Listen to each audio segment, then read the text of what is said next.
Today is Tuesday, October 12th, 2021, and the time is 9:03. The AB 3121 Task Force meeting is now called to order.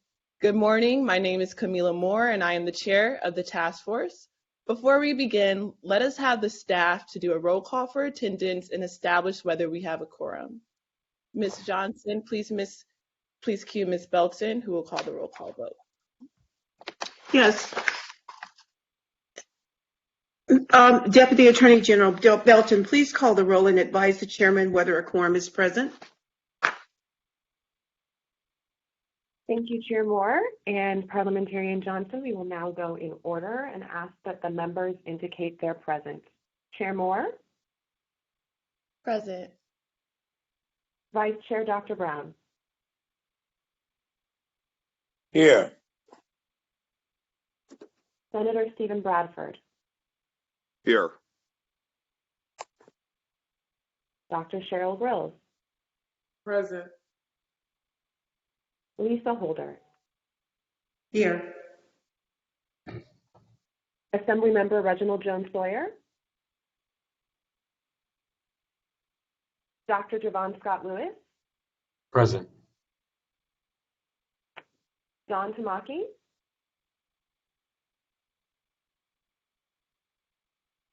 Councilmember Monica Montgomery Stepp?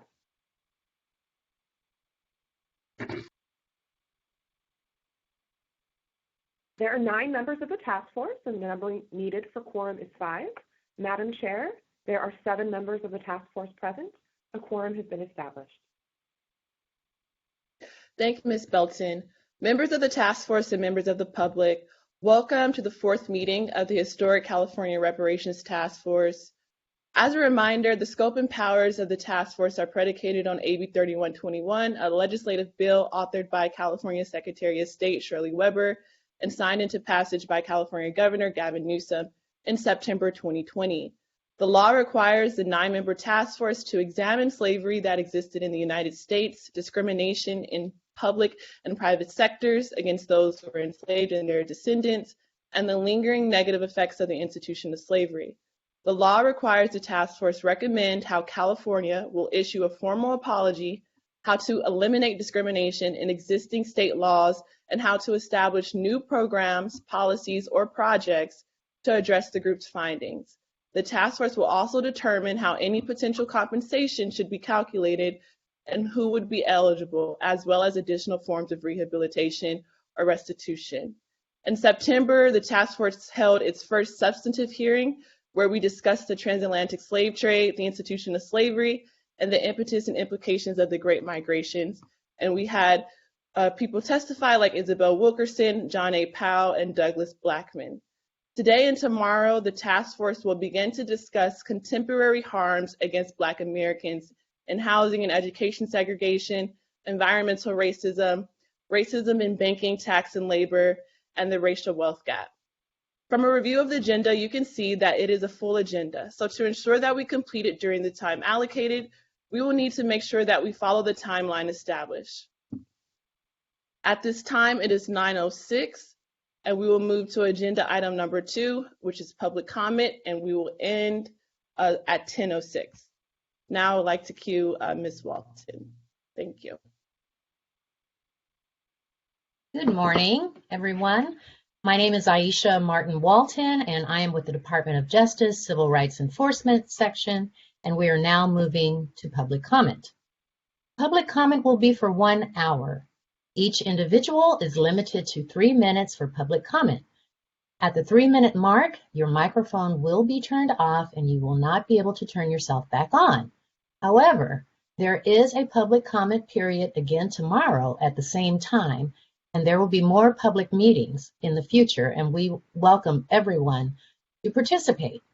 You may also submit written comments at any time via email at reparationstaskforce@doj.ca.gov. To participate in public comment this morning, please use the raise hand function. You can find that button on the upper right side of the screen on the sidebar.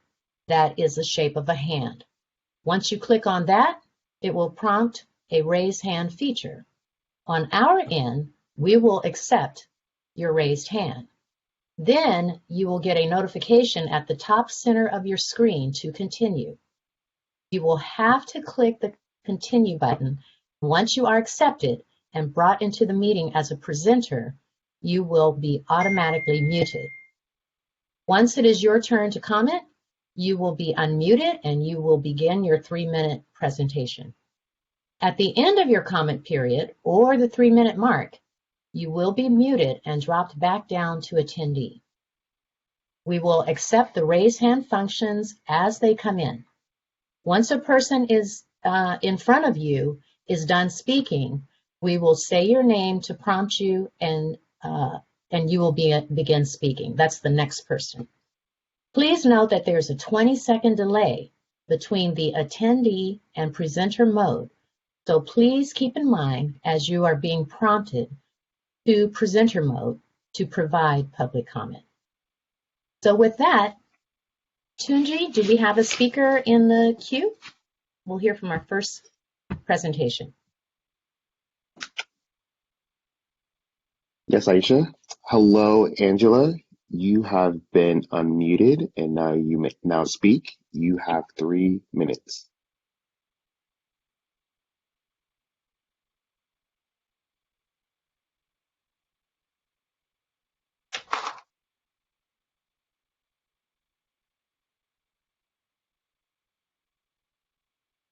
Angela, we're not able to hear you. Oh, geez. I don't know why. That's all right. There you are. Okay, thank you. Thank you for allowing me to share.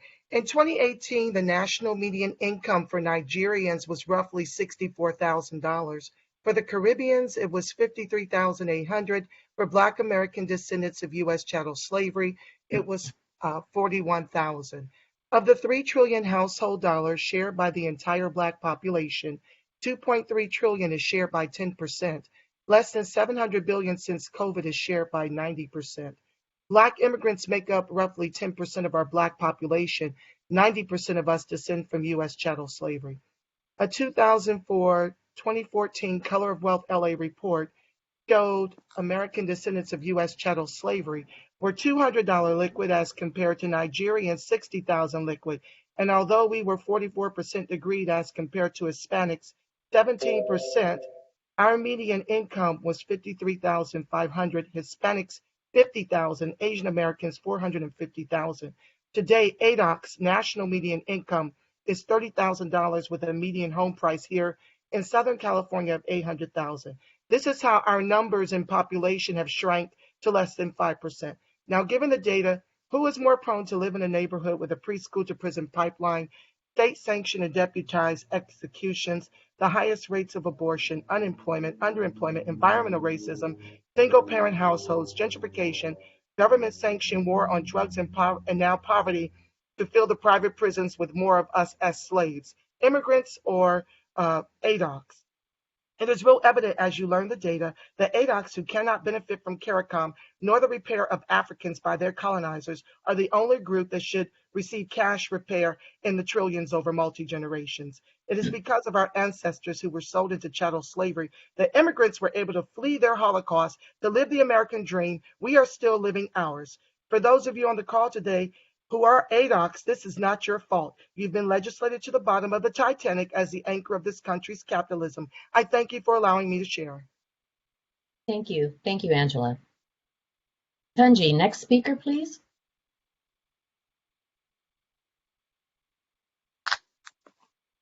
Hello, Chris. You have been unmuted and may now speak. You have 3 minutes. Thank you. Good morning. I put my jacket on for this. Thank you. Thank you, everyone, for obviously your service, and that goes for the task force members and the staff and the parliamentarian and everyone who's making this happen, and you too, Aisha, appreciate you as well. So I did want to thank Dr. Javon Scott Lewis for joining our community meeting / town hall / listening session in Oakland on, I believe it was late last month, and we had a great conversation. So I did want to thank Dr. Lewis for joining us virtually. Really, really appreciated his time. And I also want to extend an invitation to Dr. Lewis, and presumably also Mr. Don Tamaki to attend our next California Reparations Community Meeting hosted by CJEC, Coalition for Just and Equitable California, and ARCC, American Redress Coalition of California. This will be on Saturday, November 6th, from 2 to 4 p.m. at the 81st Avenue Library in East Oakland.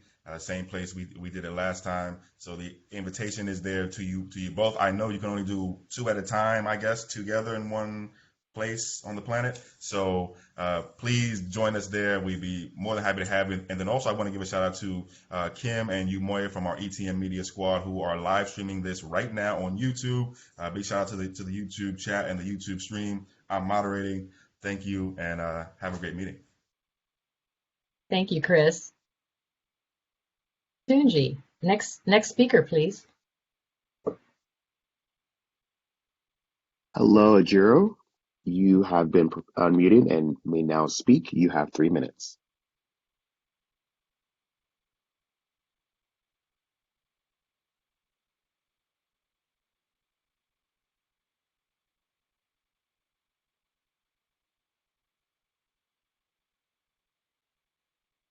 Hello? Hello, now we can hear you. There you go. Okay, wonderful.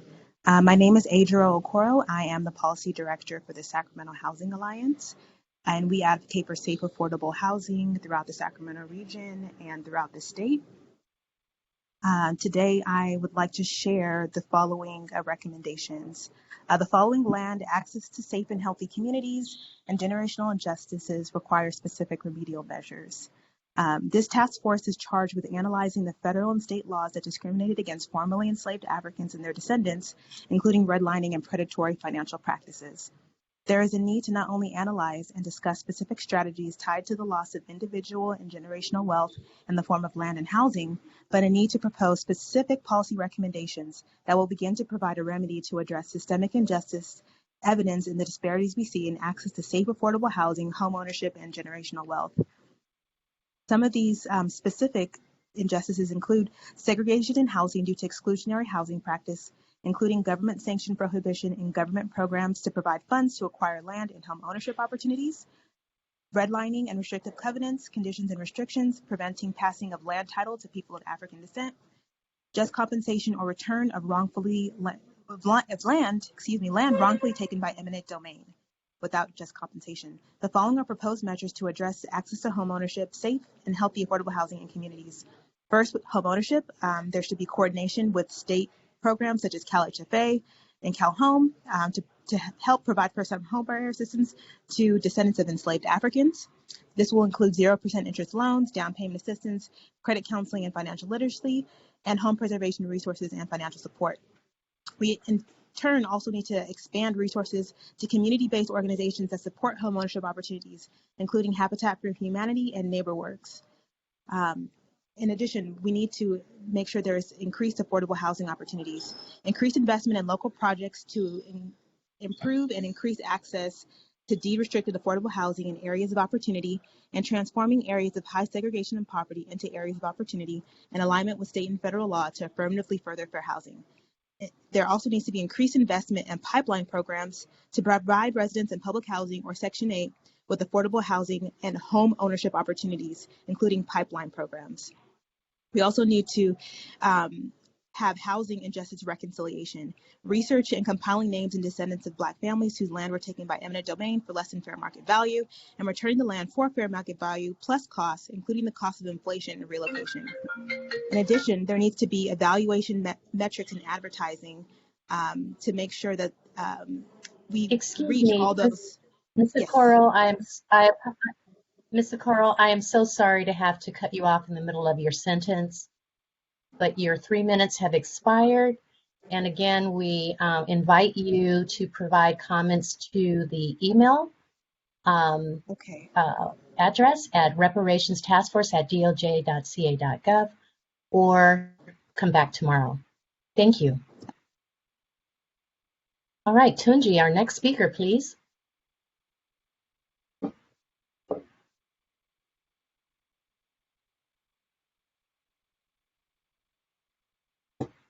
Aisha, we are Waiting on a participant now.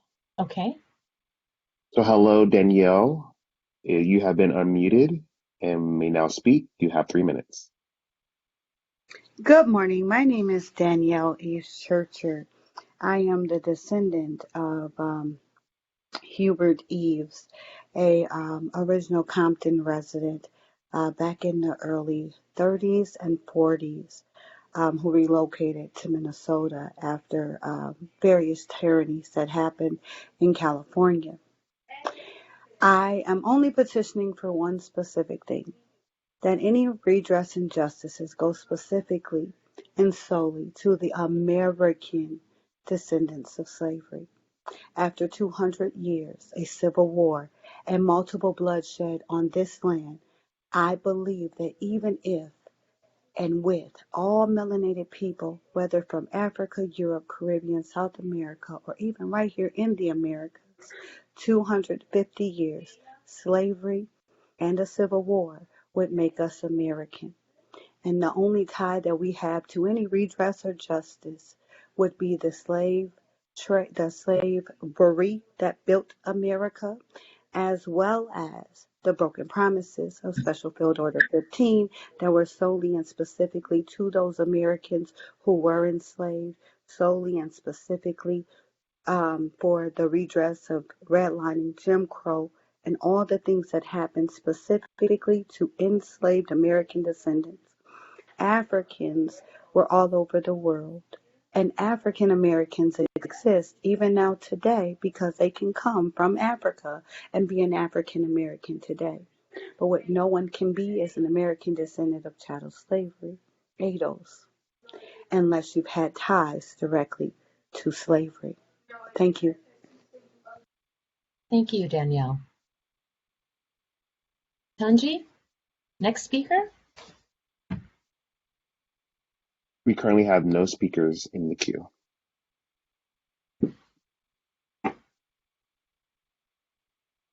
Madam Chair, how do you wish to proceed?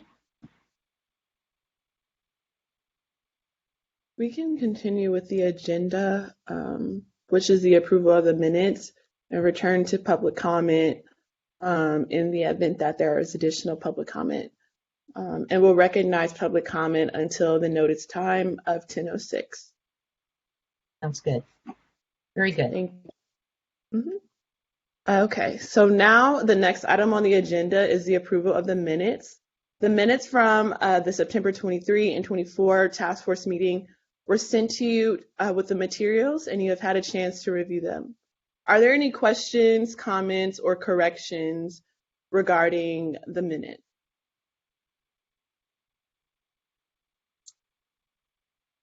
Hearing that there are no questions, comments, or corrections regarding the minutes, is there a motion to accept the minutes as presented?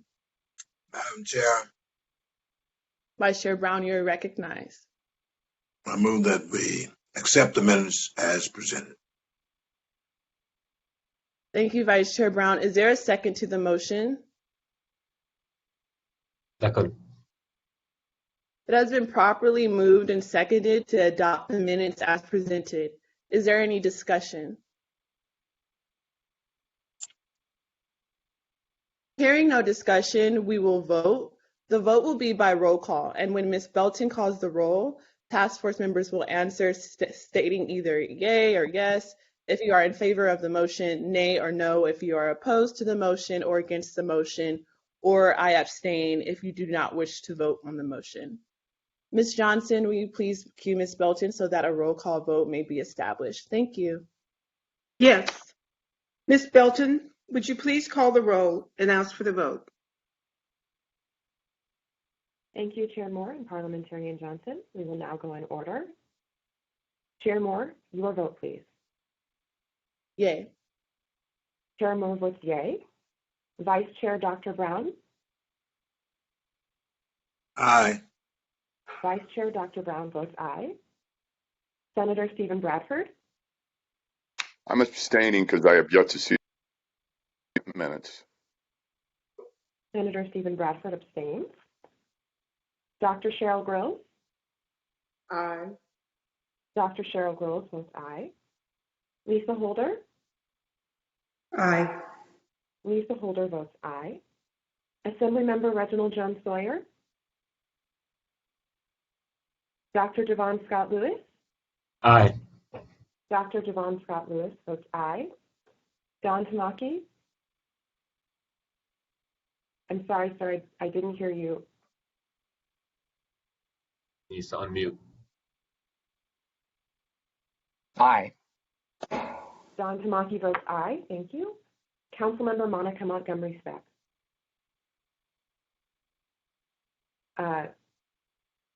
Chair Moore, there are 7 members present and 6 members voting aye and 1 member abstaining on this motion. Thank you, Ms. Belton. The vote was 6 ayes and 0 nays and 1 abstention. The ayes have it and the motion carries. The minutes are approved as presented. At this moment, we will return to public comment in the event that there are members of the public in the queue. Are there any members of the public in the queue at this time? No, no one in the queue right now. Okay. Well, members of the public, this is a reminder that the notice public comment period lasts between 9:06 and 10:06 a.m. Excuse me, Chair Moore, we now have 2 people. Okay, great. Thank you. We will return to public comment. Tunji, can you bring the next speaker forward?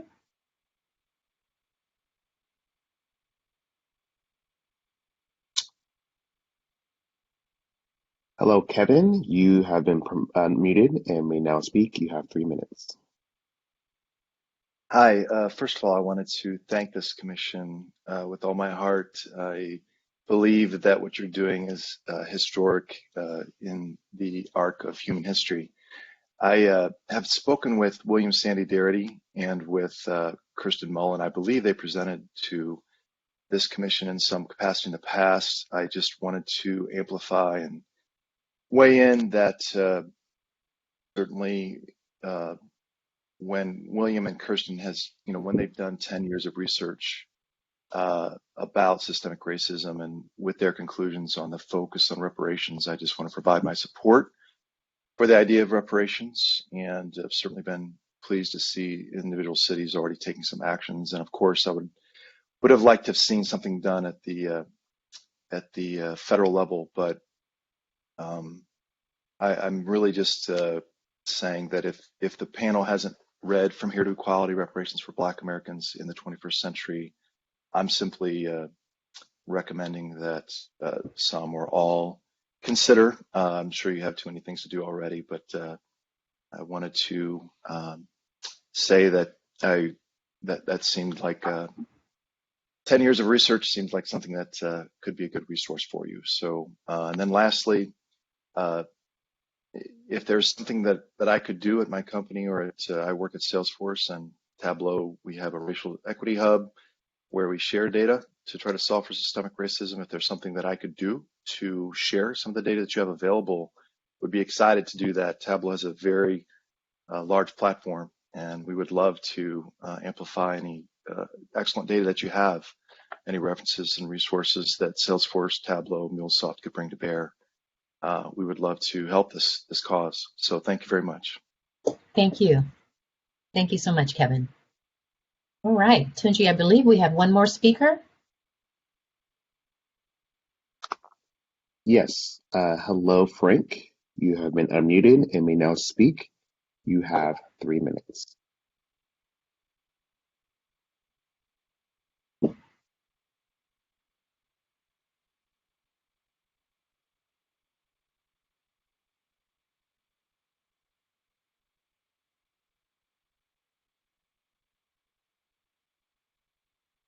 Frank, are you there?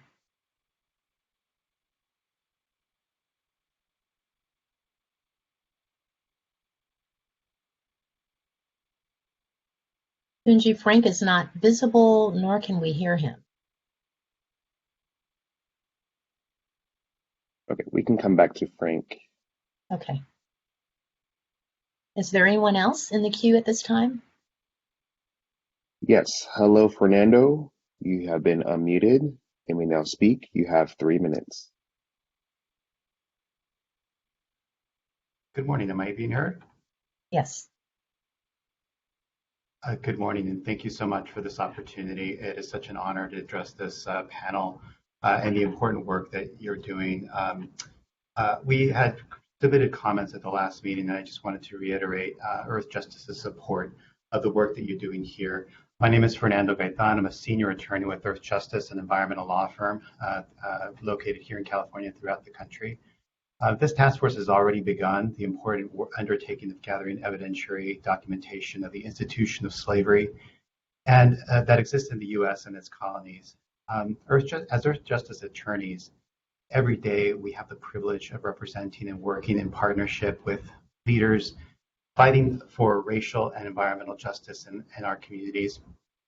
We applaud this committee for the holistic approach that is taking to addressing the legacy of racism and slavery in California and beyond, and in doing so, looking into its impact on environmental racism.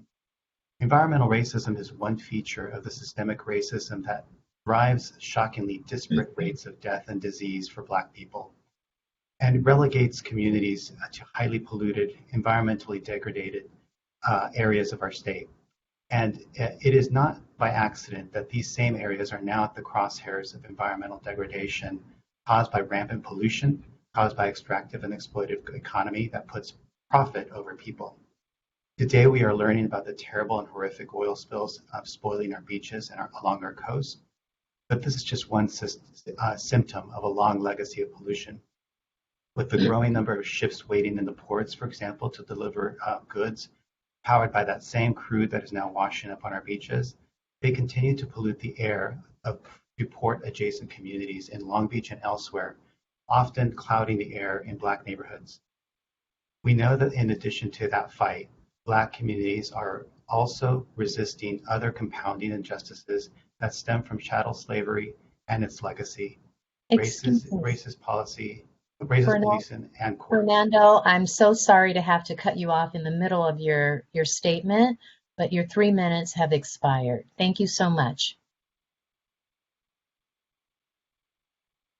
Tunji, are there any more speakers?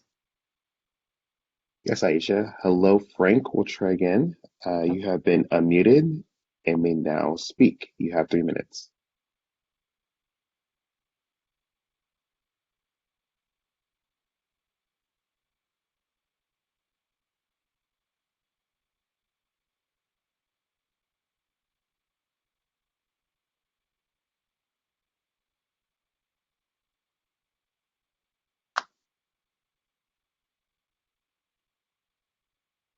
Frank? Are you there? We have 30 more minutes for public comment. Perhaps Frank can stay on and we can try again, Tunji. Okay. Is there anyone else? Yes. Hello, Julia. You have been unmuted and may now speak. You have 3 minutes.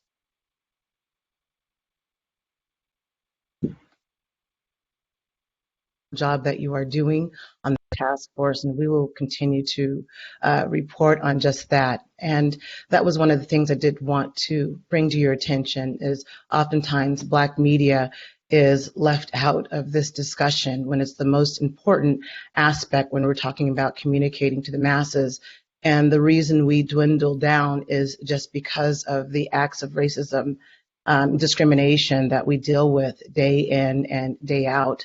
All of our publications, offline and offline, referring to digital, have such unreasonable expectations compared to the mainstream media that it blocks us out. And most of us are always operating on a shoestring budget, or often they override us by going to non-Black but Black targeted audience, but not necessarily Black owned. And yet we have been the voice for over a couple of centuries if we were to look at some of our Black newspapers who are struggling today. And it doesn't quite make sense for it to be such a struggle, but if we look at who is in charge of even our broadcast channels, how difficult it is. Unless you are a millionaire like Byron Allen, it's very difficult even for we as a network when we were trying to get access just for a broadcast channel. And the number of licensings that they put out is just a couple. And it's only the select few that are able to get access to that. Digital marketing, same thing with Black media, same thing with our Black newspapers who are disenfranchised and often have to take the crumbs. And so we do hope that you consider Black media also in the forefront, who will continue to be your voice, who will continue to put the word out there. And again, I want to thank you for the wonderful job that you all continue to do. Thank you. Thank you, Julia. Tunji, do we have anyone else that is ready to speak? Yes. Hello, Faye.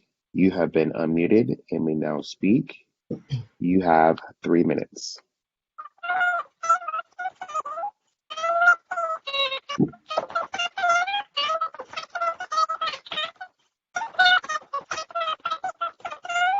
Excuse me, Faye, we're having trouble hearing you. We're having trouble hearing your audio. Yeah, I'm sorry, we can't discern what you were saying. Perhaps you can check your tech and come back. We do have about 25 more minutes. Thank you, Faye. Tunji, do we have anyone? Yes, moving on, we will move to our next commenter. Hello, Kash. You have been unmuted and may now speak. You have 3 minutes. How y'all doing? Big hug to the panel and a deep bow to Mr. Tamaki. I wanted to say, I mentioned earlier in this same task force that to me, reparations, and for people in my generation I've been having conversations with, that it's a yes and not an either or. I just want to make sure that that's kept at the forefront of this conversation. We need to be able to check boxes for everything that we feel applies. As I mentioned earlier, 800 credit score reset, hashtag 40 acres in a Tesla, 160 acres, what have you. But again, to me, I only stick to land and cash payments. And specifically for today, I wanted to submit 2 things that I spoke about earlier in a bit more detail. First, with cash payments, I want to be very clear that from my understanding, American descendants of slavery, those who were not paid for the work done, are those who are specifically owed these cash payments. Direct cash payments, by the way, we're not really with trusts. We'd like it to go into our specific bank accounts. I wanted to mention Evanston, Illinois, and I wanted to mention Oregon. In Evanston, they are paying this reparation, albeit only $10 million, from the bigger piggy bank of just marijuana tax alone. And that's $582 million in the year 2020 that they generated, and it's projected to increase, by the way. I'm saying that we need to have a similar model for California at the very least to save us time and excuses. Oregon set up lifetime payments, as I mentioned earlier, with Senate Bill 619, and tax exemption for these payments as well. As it's quoted here in Section 4 of Senate Bill 619, reparations paid under this section to this annuity are exempt from garnishment of all state, county, and municipal taxation, so on and so forth, not subject to bankruptcy or insolvency law. We need to have that same wording for California and maybe even tweak it in case we need to correct it.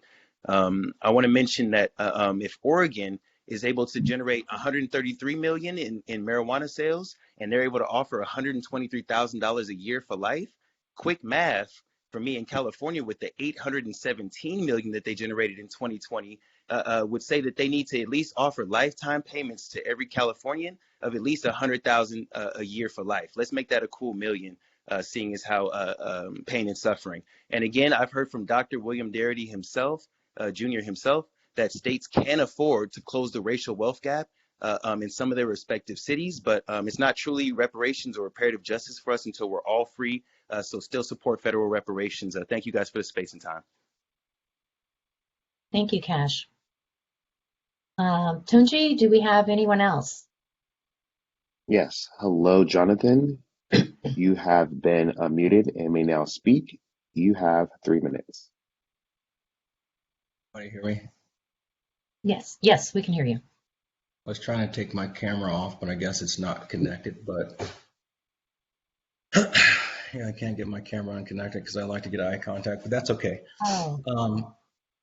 Anyways, so Jonathan Burgess, for those of you guys that remember me, I am the great grandson of Rufus Burgess, who came here as a American slave. So I consider myself a descendant of American slavery. And my great-great-grandfather was brought here in 1849, only to be sold after he was here in California. When the evidence presents itself of our land to be returned, just like the Bruce Beach family, and I'm talking about the majority of a park that was taken by eminent domain, it was taken by condemning the land. I don't know any family that has deeds and documents like my family has, and the atrocity and the trauma that we've been placed through from the state of California doing nothing is traumatizing. What I want to say to this task force is I would ask you to move the senators, I would ask you to move the governor to do the right thing. In my family's case, but in all the families that were up there once occupying those hills. And Dr. Javon Scott Lewis, Marilyn Demas did work, and there's research already sitting at Berkeley about the colored church that sat there in Coloma. And the fact that we're being silent about it bothers me tremendously. I'd ask this last thing. Once the land is returned to my family, it's important that every child knows the importance of what African Americans, descendants of chattel slavery, did in the United States of America, but specifically California. My family was part of the forming of this California, from agriculture to manufacturing, the things that the colored citizens talk about we should be doing. And when you look at government contracts today, we don't rank in manufacturing, we don't rank in the sourcing and agriculture that the state of California is buying, and we don't rank in STEM. Those are three things. When I say STEM, I'll say this. I would ask that this council look at the African American Gold Rush Association.org, which is my nonprofit, to educate the fourth graders that have been misled for the last over 60 years since that park has been developed. There's been a misnomer about the contributions of the African Americans that were up in those hills, and there were thousands of them if you read the Colored Citizens Convention minutes. And it was actually, there's still a church up there, and we own that church today. My name's Jonathan Burgess. I am an American descendant of chattel slavery, and I yield the mic. Thank you. Thank you so much, Mr. Burgess. Tunji, do we have any other speakers today?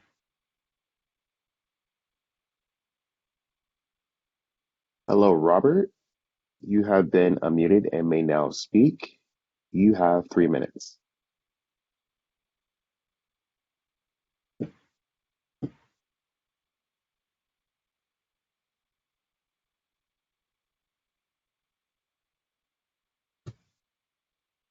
Hello, can everyone hear me? Yes. All right, I would just like to start by saying good morning to the commission. I hope all is well. And I'm going to start with, I would really hope that Attorney Antonio Moore, lawyer out of LA and UCLA alumni, will be able to give a presentation as an expert. I think he's done a good job at aggregating the data to tell the narrative of contemporary ADOS people. I would also like to ask the commission to consider giving Dr. Javon Scott Lewis a chance to present. After learning about his qualifications at last month's CJEC meeting, and to the point of one of the previous callers' point about environmental justice, I think Dr. Scott has a lot of relevant information to share. Lastly, I would like to ask the commission to take greater care in selecting its witnesses. At last month's meeting, there were some comments made that were troublesome, to say the least. A joke made about chicken, and talk about the Evanston reparations bill, which even Evanston citizens, they weren't really happy with it. And so I just hope that as we continue on and as we start making proposals, that we take care, I guess, and that I'll leave it at that. And then also, I hope that people have reconsidered reinstating the live chat. I think that as we move through the meeting, there are a lot of good ideas that are had, but they're had on the YouTube chat.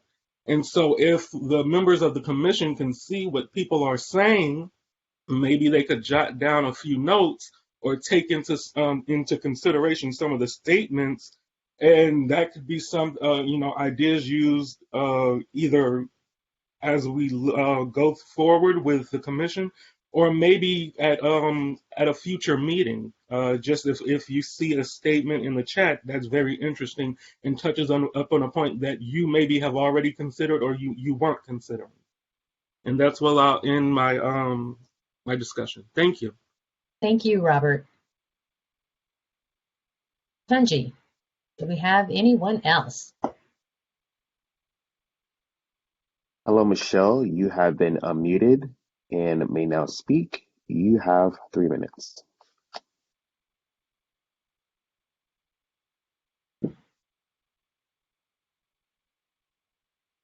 Okay, everyone can hear me now. Thank you. Okay, good morning. My name is Michelle Burton. I am the Chief Strategy Officer for Community Health Councils in South Los Angeles. First, I wanted to thank Dr. Grill. Thank you so much for doing the keynote address for our 30 youth activists of color across the state of California who graduated in the last month, so appreciate your involvement.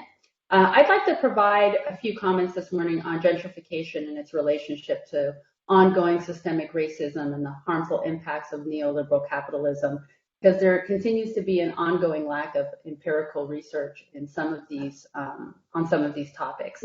So in the last couple of years or few years, I've explored gentrification studies. The research is heavily focused within urban studies, hundreds of articles around crime, racism, displacement, revitalization. But these are observable activities of gentrification, and that's what's of most interest to researchers. They involve the analysis and testing of data sets that point to increases or decreases in Black and white home ownership in given communities or crime patterns based on police reports and arrests. Empirical evidence is lacking, a common limitation reported by numerous researchers. So I say this to implore this group to use the power that you've been invested with to even demand or look at, maybe launching some empirical research related, to the work that you're going to be doing over the course of the next year. Of the empirical research available, the emphasis remains on the feelings or experiences of displacement and racism, which are, important. There's a strong connection historically in the patterns of gentrification, colonialism, imperialism, and revanchism. And these are impressively omitted from many scholarly discussions that have reduced gentrification to an isolated event, relevant only to patterns of human movement or the economics of investment.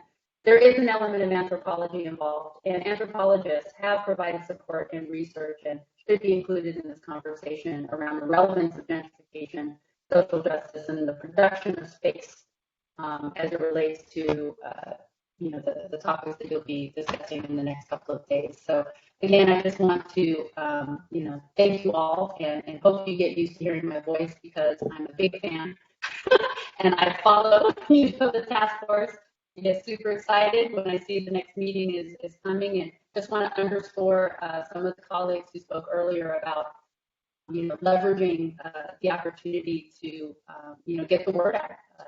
I would love to see this on the global stage and have the world watching this process because it is a truly historical moment. So again, thank you for your commitment and efforts, and I look forward to paying attention and listening to what you all are doing and looking for opportunities to support your work.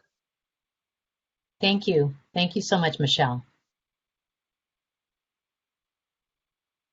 Tunji, do we have another speaker? Yes. Hello, Amaru. You have been unmuted and may now speak. You have 3 minutes.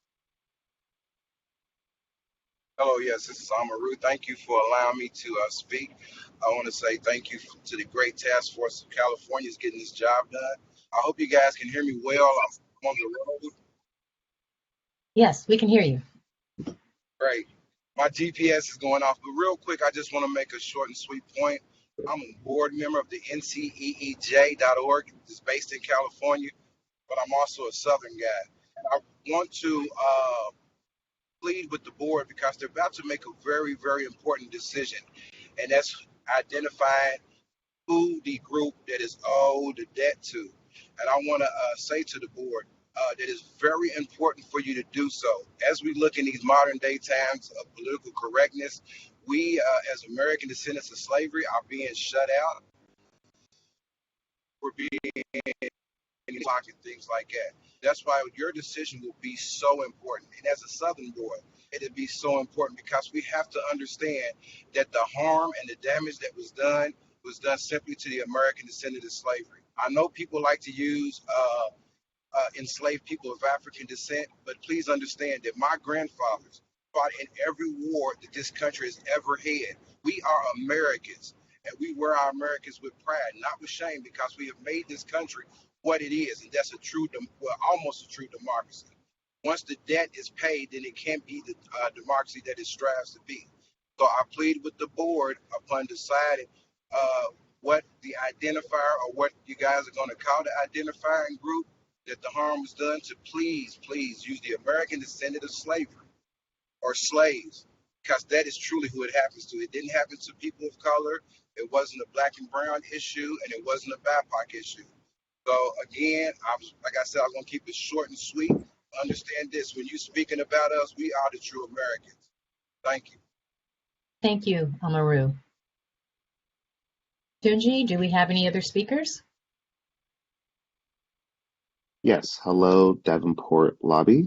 You have been unmuted and may now speak. You have 3 minutes.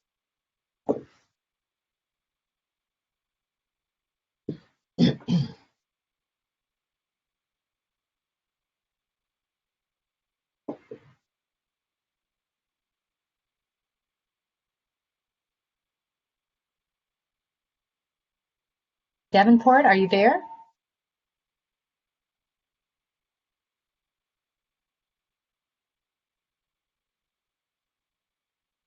Tunji, we cannot hear Davenport or see Davenport. I believe they left, so we will move to the next speaker or commentator.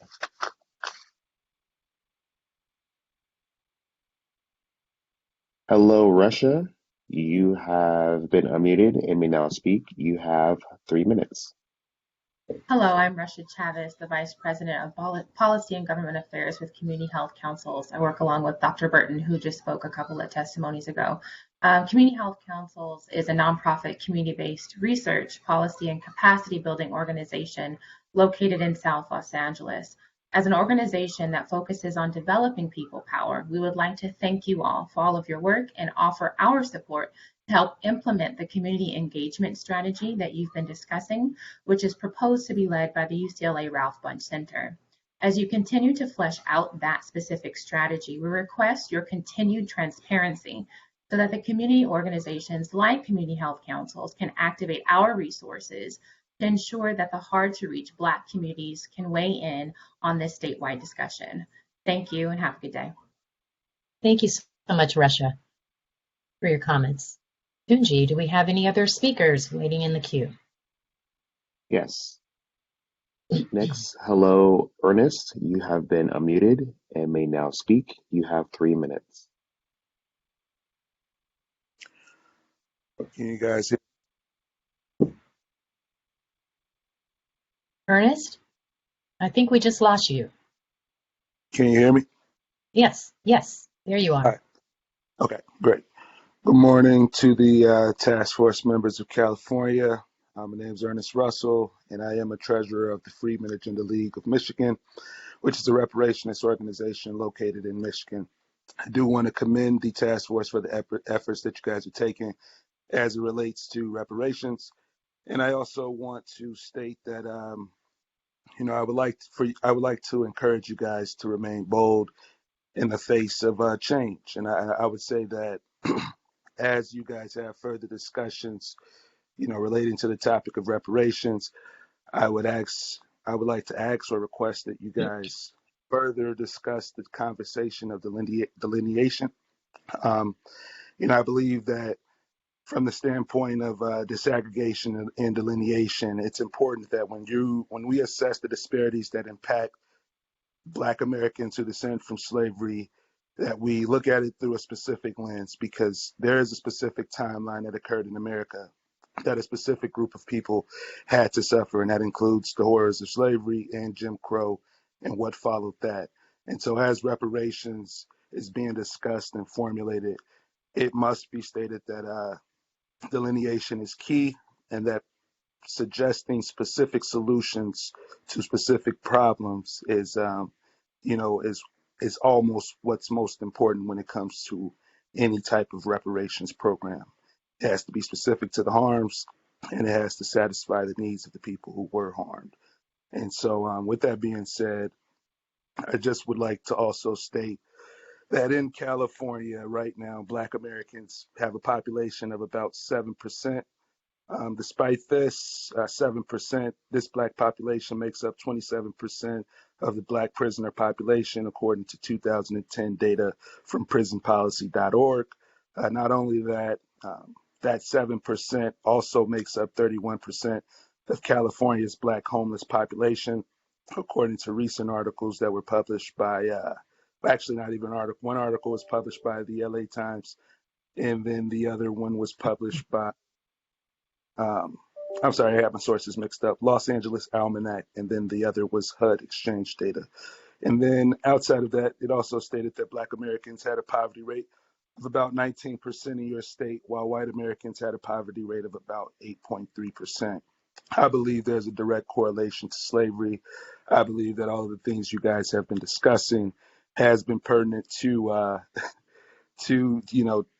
pertinent to reparations. I just also believe that we have to look at this situation and look at this moment in history through an honest lens, and try to be as brave as we can when it comes to delivering the justice that is owed to the specific ethnic group. And with that, I hate to. Oh, it sounds like you were wrapping up. Yep, I conclude. Thank you so much. Thanks so much for your comments today. Tunji, do we have any other speakers in the queue? Yes. Hello, Davenport Law Lobbying. You have been unmuted and may now speak. You have 3 minutes. Hello, everybody. How are y'all doing? Mr. Davenport here. Hello. Good. Y'all nod your head. Make sure I can see y'all. Or somebody thumb me up. Yeah. Yes. Got a smile. Okay. All right. Oh, y'all here. So, American descendants of slavery. Let's get that on the record, right? American descendants of slavery. Now let's just kind of relax so I could talk and get this out. So, Grandma Nancy, I find out, is registered as a freeman. So I'm a freeman, right? So for a lot of you all, y'all trying freeman, African descent, American descendants of slavery. This is how it goes. Although I'm a freeman, right? I'm American descendants of slavery, right? So again, get that on record, American descendants of slavery. Second point, African American, what's going on here? Well, when you do that U.S. Census block, you could be born in Africa and you come here and you could check Black. You could be born in Africa, come here and check African American, right?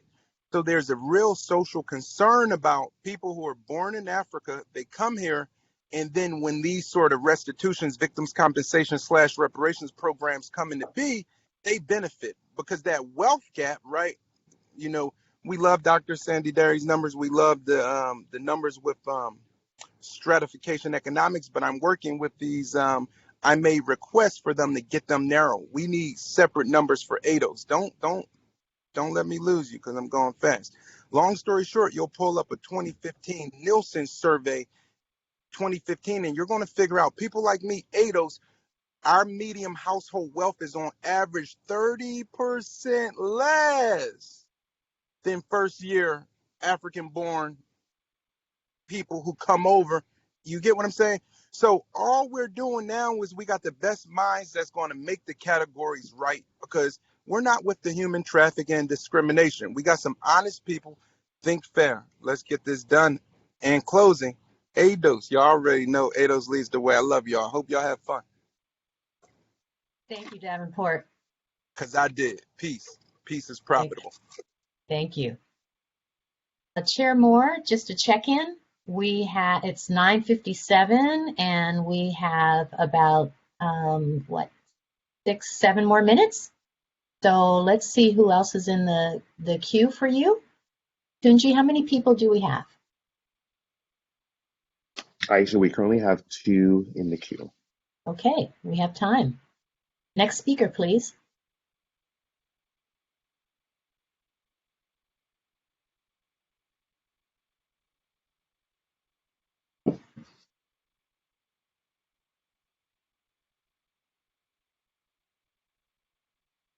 Tunji, you can call the next speaker forward, please. Hello, Jackie. You have been unmuted and may now speak. You have 3 minutes. Hi, can you hear me? Yes, we can hear you, Jackie. Hi, good morning, everyone. Okay, I have 3 minutes. Okay, I'm Jackie Winter, a real estate agent in California. Within the context of this statement, you'll hear me say ADOS, ADOS. That's the acronym for American Descendants of Slavery, for whom I'm an ally. Paul Revere Williams, one of the most celebrated architects California has ever produced, wrote, "Today I sketched the preliminary plans for a large country house, which will be erected in one of the most beautiful residential districts in the world. Sometimes I have dreamt of living there. I could afford such a home.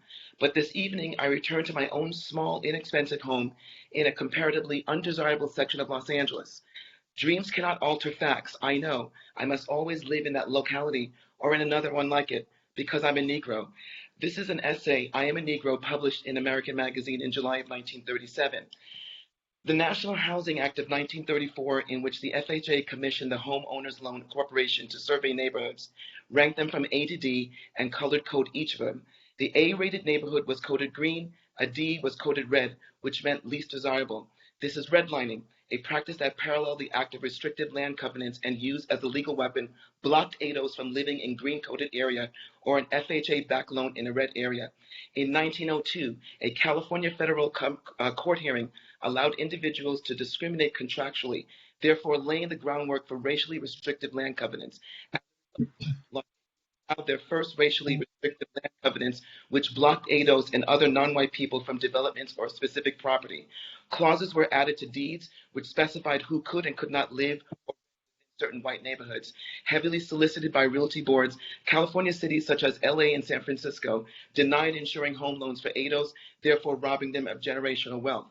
The National Association of Realtors President Charlie Oppler used a formal apology for the association's past policies that contributed to segregation and racial inequality in America. I quote, "We can't go back to fix the mistakes of the past, but we can look at this problem squarely in the eye, and on behalf of our industry, we can say what realtors did was shameful and we are sorry. Your sorry comes with a price, President Oppler, the price of generational wealth in California and across the nation. The price of eminent domain, a Jim Crow weapon still used today. Fact is, ADO's properties are underappraised by 23% based solely on their skin color. Cumulatively, that's $156 billion in lost equity, which could have financed 4 million businesses and paid for 8 million college degrees for ADO scholars. We are demanding the subpoena of documents from the National Association of Realtors and the California Association of Realtors regarding the information they have hidden for decades on California's racially restrictive covenants, contracts that placed in hidden deeds of properties and developments which kept out of home ownership and decades of generational wealth decimated to the likes of which we're still affected today. We are also demanding that every state include fair housing addendum in their real estate contracts to prevent real estate discrimination against Black American descendants of. Jackie, I'm so sorry to interrupt you in the middle of your sentence, but your 3 minutes has expired. We invite you to come back tomorrow at the same time or provide an email comment. I believe at this point, Tunji, we have several people in the queue and it is 10:02. Tunji, can you share with us how many people? Aisha, we currently have 4 in the queue. We have 4 in the queue. Chair Moore, it's 10:02 and we would technically have time for 1 or 2 more people. What is your pleasure? Well, one of our panelists has a hard stop, and so we're going to have to take two to get to the 10:06 mark. All So right. for So those who aren't able to make public comment, please come back tomorrow. Thank you. thank you, Chair Moore. Tunji? Hello, Don. You have been unmuted and may now speak. You have 3 minutes. Hello, and thank you for allowing me to speak. Thank you to the task force and Chairman Moore. My name is Dawn Alston Page. I am a reparationist. I am also a descendant of U.S. freedmen and a descendant of U.S. chattel slavery.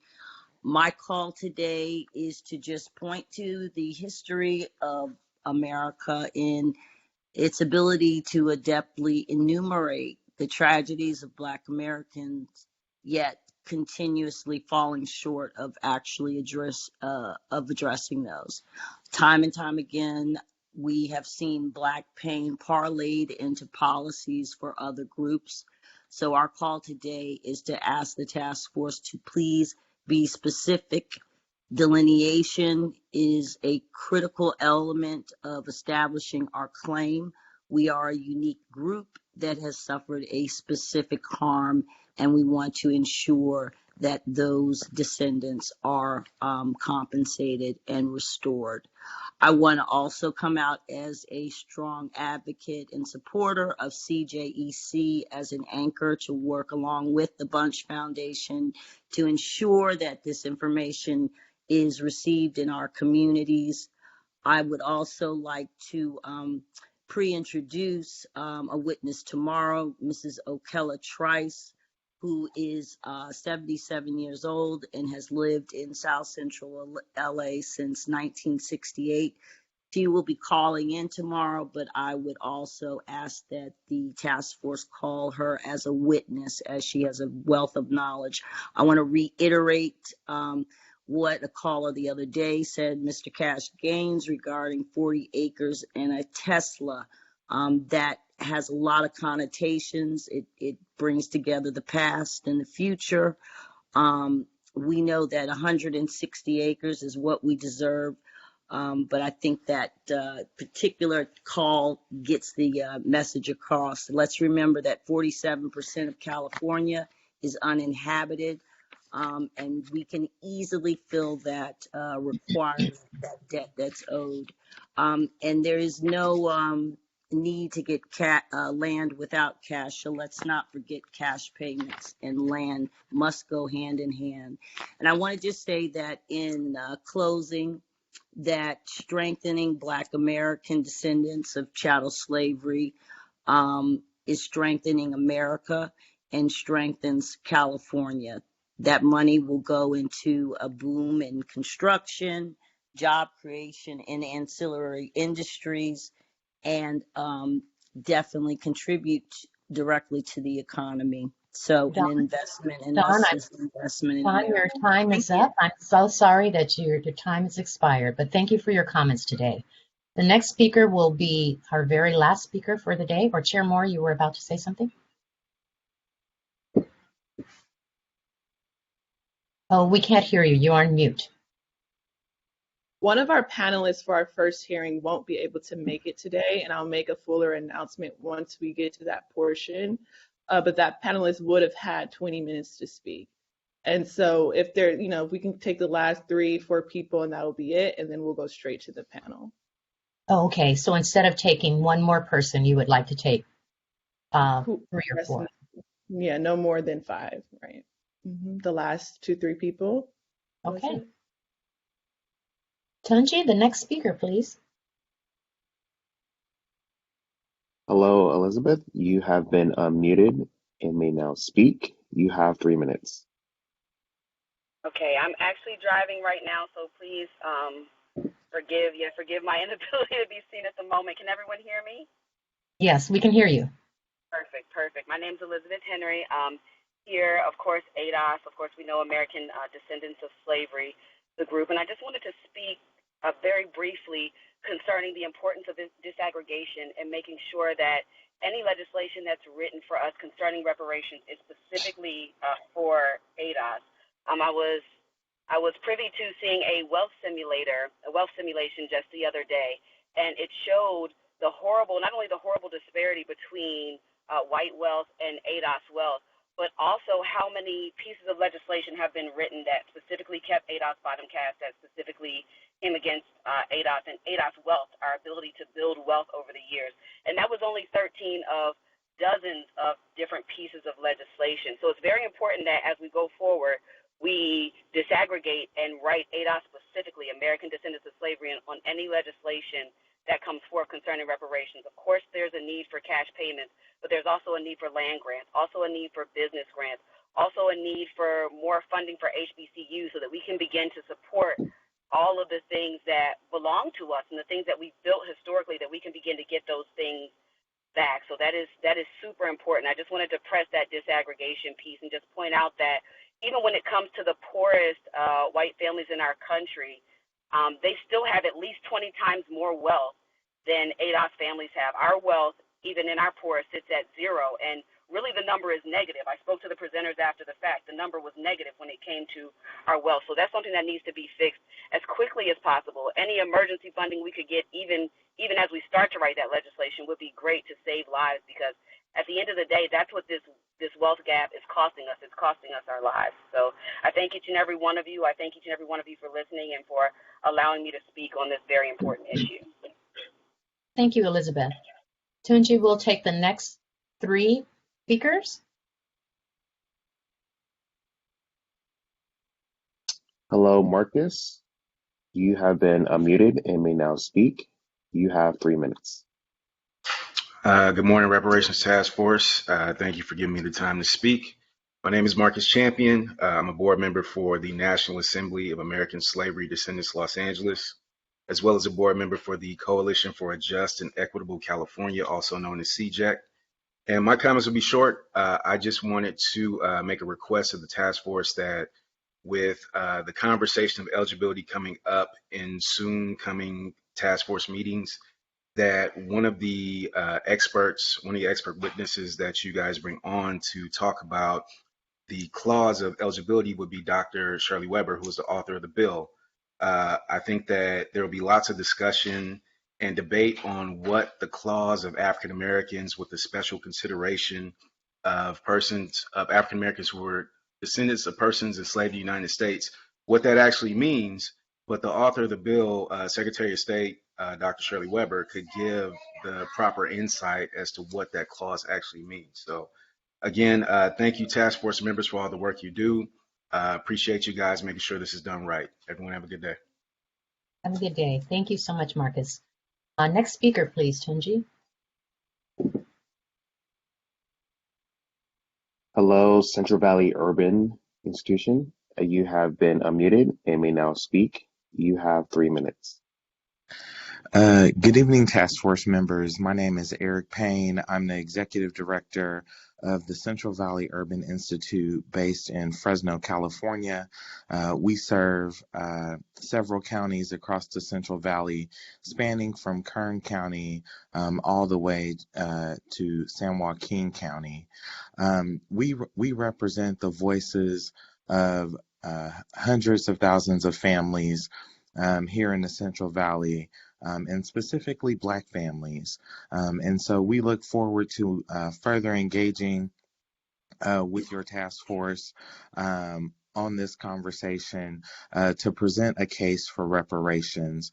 After 250 years of slavery, 90 years of Jim Crow, and 60 years of separate but equal, 35 years of racist housing policies, now is the time for us to reckon with our compounding moral debts as a community and as a state. We are a part of a coalition of 40 Black African American led and serving organizations across the state of California. And we look forward to learning more about this work and sharing our thoughts and ideas relative to this issue for the many Black families that we represent on the ground across the state of California. Thank you. Thank you, Eric.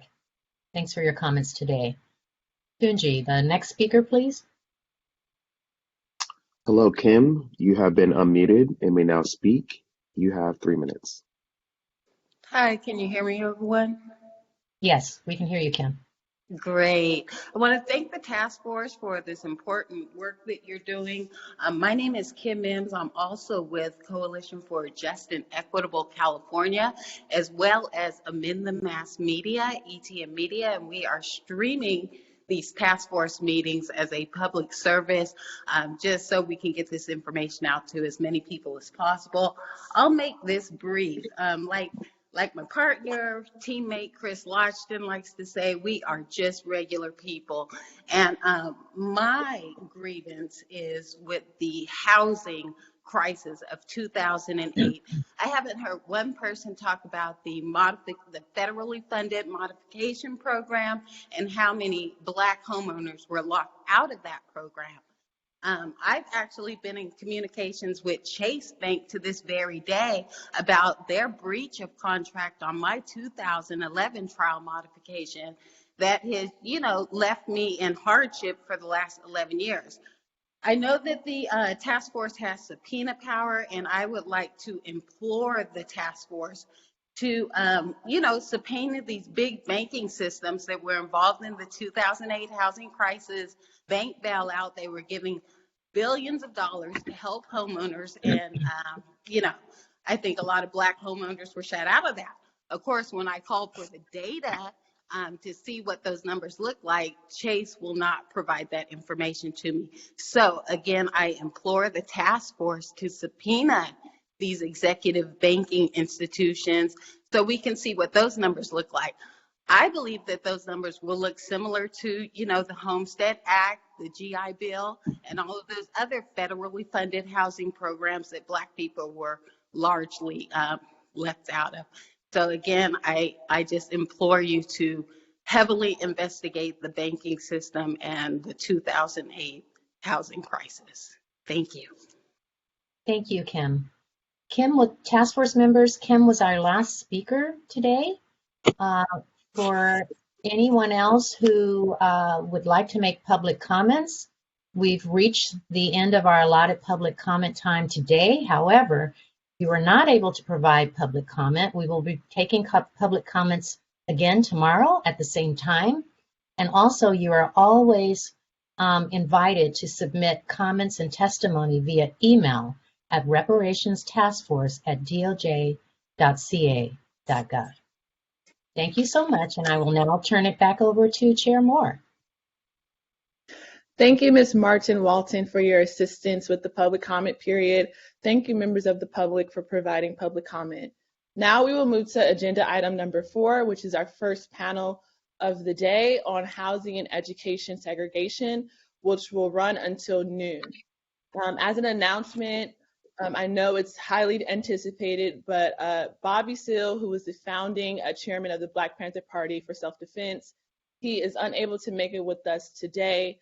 In full transparency, he has some concerns about rights to publicity issues, given his stature as a public figure, and copyright issues with his testimony. And so we hope to adequately address his concerns so that he can participate in future hearings. With that, I would now like to remind each witness who is participating today that their testimony is recorded, live streamed, and will be available to the public. I will now introduce our first panelist, Dr. Stephen Menendian. Stephen Menendian is the Assistant Director and Director of Research at the Othering and Belonging Institute at the University of California, Berkeley. Mr. Menendian spearheaded the Roots of Structural Racism study, revealing the persistence of racial residential segregation and its consequences, which was published in 2021 and leads a similar project focused on the San Francisco Bay Area. Mr. Menendian will have 20 minutes to speak. Then our next speaker will be Kavika Smith. Kavika Smith grew up in Los Angeles, California. In 2019, Mr. Smith was named plaintiff in the lawsuit against the University of California, for discriminatory use of the SAT and the ACT in college admissions. Mr. Smith is currently a student at Morehouse College in Atlanta, Georgia. Then we will hear from Jacob Jackson. Jacob Jackson grew up in Los Angeles and is the current Los Angeles County Youth Commissioner. And Kavika Smith and Mr. Jackson will each have 10 minutes to speak. And then we will hear from Rucker Johnson, or Dr. Rucker Johnson. Dr. Rucker Johnson is the Chancellor's Professor of Public Policy in the Goldman School of Public Policy at the University of California, Berkeley. He specializes in the economics of education, is the author of the 2019 book, Children of the Dream, Why School Integration Works. So after we hear from each witness, task force members will then have a period of 30 minutes for comments and questions. Thank you again to all of our panelists for our first panel of the day on housing and education segregation. And at this time, I will now like to turn it to Dr. Meridian. Thank you. Thank you so much to the chair and the task force. It's an honor to be here and also to follow so many insightful and important public comments, remarkable comments. I'm going to start my timer so that I do not go over time. I've confined my remarks to 20 minutes. The big test here is going to be whether the share screen function works. So let's see if it does, and I'll get right underway. If someone could just politely confirm that you can see my, great. So I was asked to speak on housing inequality, housing discrimination, and housing segregation. I'll largely confine my remarks to that. You'll have to forgive me. I was hit with a cold recently, so I may have to grab some tea or tissue during this presentation. I have 4 areas I'm going to cover. And I've organized these areas not in any sequential manner, but rather from factual based to theoretical. So the last section I think will be the most important. I'm going to also speak quickly to make sure I get through everything. The first section is on racial residential segregation, measurement and findings. The second section is on correlates and effects of racial residential segregation. I have a brief set of slides on the racial wealth gap, although I know you're going to have a section on that tomorrow, but its relationship to home ownership. I'm going to talk about the causes and phases of evolution of racial residential segregation. But just some key terms: segregation is the separation of people in any particular area. So occupational segregation could be on the basis of gender, when women are pushed into nursing and men into being physicians, or other forms of occupational segregation. There's public accommodation segregation or education segregation. I'm going to talk mostly, actually exclusively, about housing segregation. Racial segregation is the separation of people on the basis of race. Segregation can happen on any basis: caste, gender, sexual orientation, disability, ability.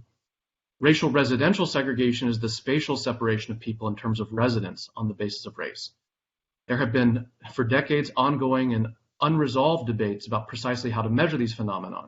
Let me just show you three measures and some updated facts based on the 2020 census. So the first and most popular measure of segregation is called the dissimilarity index, and if I have time, I can explain what this means later. But as of the 2020 census, which came out on August 12th of this year, and then the formatted data came out last month, the black-white dissimilarity score is 55. What this indicates is that 55% of either African Americans in the United States or white Americans, or some combination thereof, would have to move to a different race neighborhood to fully integrate. In other words, this means that we live in a very segregated society.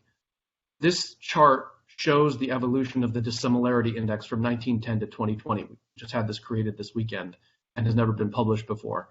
But what I want to draw attention to here, and I think is relevant to the task force, is you'll notice that 1910, the black-white dissimilarity score is far lower than it is in 2020. And so when you think of segregation, so often we think of segregation as Jim Crow, which it largely is, or as sort of a post-bellum, post-Reconstruction phenomenon. It's not the case at all. You'll notice that black-white dissimilarity scores here peak in 1970, just when the Fair Housing Act goes into effect. And the overall peak is between 1950 and 1980, meaning the post-war period. This is a byproduct of something I'll talk in the fourth section in my talk of the post-war period and government activity. This is a chart of dissimilarity scores in the Bay Area. Interestingly, disturbingly, Black-white dissimilarity in the 9-county Bay Area is actually higher than it is nationally. You can see it's a 0.574 score. Although it's much like the United States declined, the thing I want to point out here is that white Asian and white Latino dissimilarity has risen since 1970, and in fact does not fall. So white Asian dissimilarity in the Bay Area is essentially where it was in 2010, which is higher than it was in any preceding decade. The second measure of segregation is called the isolation or exposure index. These are a combination of indices, but they measure the flip side of the same thing. It essentially measures what the typical neighborhood of or actually average neighborhood of a member of a racial group looks like.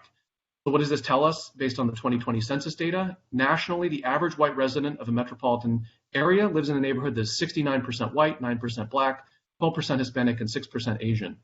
Contrast this with the average African American who lives in a neighborhood that's 41% black, 34% white, 17% Hispanic, and 6% Asian. In other words, these are demographically different worlds. And so they are fiscally in terms of neighborhood conditions, amenities, and life outcomes, which I'll talk about in a moment. Here is the exposure index is essentially the data that shows different race interactions here based on neighborhoods. The isolation is the figure that shows the percentage same race. Here's the isolation index that shows, the exposure index for Black Americans, 1940 to 2020.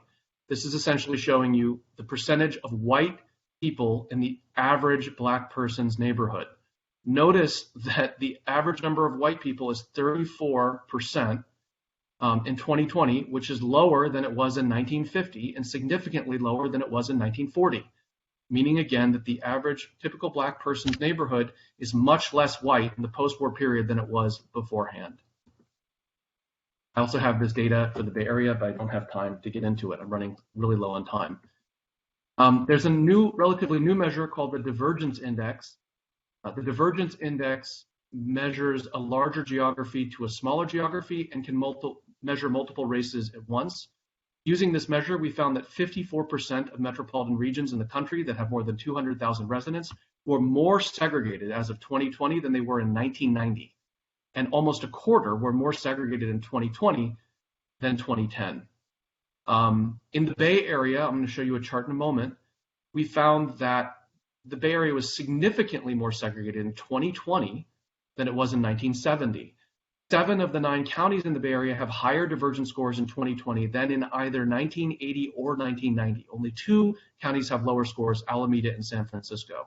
You can see the scores here. Here's the Bay Area divergence scores over the past 6 decades. This blue line right here is Marin, which is by far the most segregated county in the Bay Area. Okay, so what are some of the correlates and effects?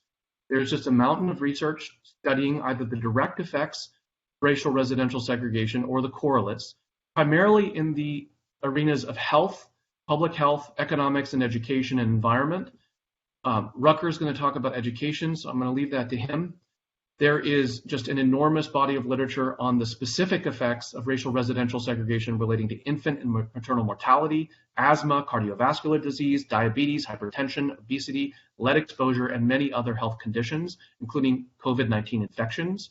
There's also research on access to amenities in segregated neighborhoods, particularly segregated communities of color, such as grocery stores, child care facilities, parks and recreational spaces, safety of those environments, clinics and primary care providers, and even hazardous waste facilities. In a study a few years ago by the chair of sociology, Robert Sampson at Harvard, he claims that lead toxicity may be the major environmental pathway through which racial segregation contributes to the legacy of Black disadvantage in the United States. And there's a number of interesting studies, disturbing studies on that. This is not an abstract problem. The study that was mentioned at the top that we launched, The Roots of Structural Racism, basically looked at life outcomes and correlates across a number of different measures. We found the neighborhood poverty rates were highest in segregated communities of color, 3 times as large as poverty rates in segregated white communities. we found that Black children raised using the Opportunity Atlas, Raj Chetty's Opportunity Atlas, Black children raised in integrated neighborhoods earn nearly $1,000 more per year as adults and $4,000 more per year when raised in white segregated neighborhoods than those raised in highly segregated communities of color. We looked at the relationship between redline neighborhoods using the Hulk maps and found that 83% of neighborhoods that were given poor ratings as D grades in the Hulk maps were highly segregated communities of color in 2010. So there's a long tail to government policy here. This is a chart, table 4 in our study, that shows specific life outcomes across these 3 types of neighborhoods: integrated neighborhoods, highly segregated communities of color, and highly segregated white communities.